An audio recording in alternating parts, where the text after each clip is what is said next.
Kabar terbaru Timnas Indonesia hari ini. Inilah starting line up Timnas Indonesia versus Timnas Curacao di ajang FIFA Matchday. Namun sebelum kita bahas, mohon subscribe channel ini terlebih dahulu agar kalian tidak ketinggalan kabar menarik seputar Timnas Indonesia setiap hari. Kalau sudah subscribe, mari kita lanjut. Pertandingan Timnas Indonesia versus Timnas Curacao bakal digelar dua kali, tepatnya pada tanggal 24 dan 20 September 2022. Pertandingan perdana bakal digelar di Stadion Gelora Bandung Lautan Api pada Sabtu 24 September 2022. Untuk menghadapi laga ini, pelatih Sinteyong telah memanggil 23 pemain.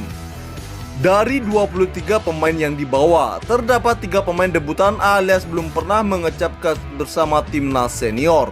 Mereka ialah Muhammad Ferrari, Ramadan Sananta, dan Dendi Sulistiawan.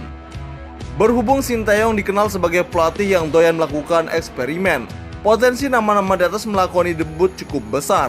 Namun untuk bermain sebagai starter peluang agak kecil, sebab pelatih Sinteyong masih mengandalkan pemain utamanya untuk menghadapi timnas Curacao. Dalam formasi 3-4-3, untuk penjaga gawang Sinteyong masih mempercayakan kepada Nadeo Argawinata.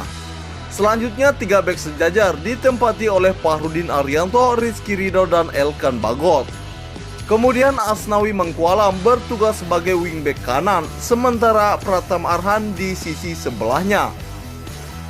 Untuk 2 gelandang sentral bakal dipercayakan kepada 2 Persib Bandung, yakni Mark Klok dan Ricky Kambuaya. Sedangkan 3 di lini depan bakal dipercayakan kepada Sadir Ramdhani yang akan bergerak sebagai winger kanan dan Witan Sulaiman di sisi sebelah kiri. Untuk ujung tombak, pelatih Sinteyong bakal mempercayakan kepada Dimas Derajat yang sudah mengemas 4 gol di Liga 1. Kemenangan atas timnas Curacao bakal berdampak besar kepada timnas Indonesia.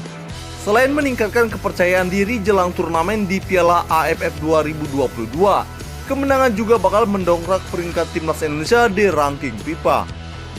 Timnas Indonesia akan mendapat 7,41 poin jika sekali menang atas timnas Curacao.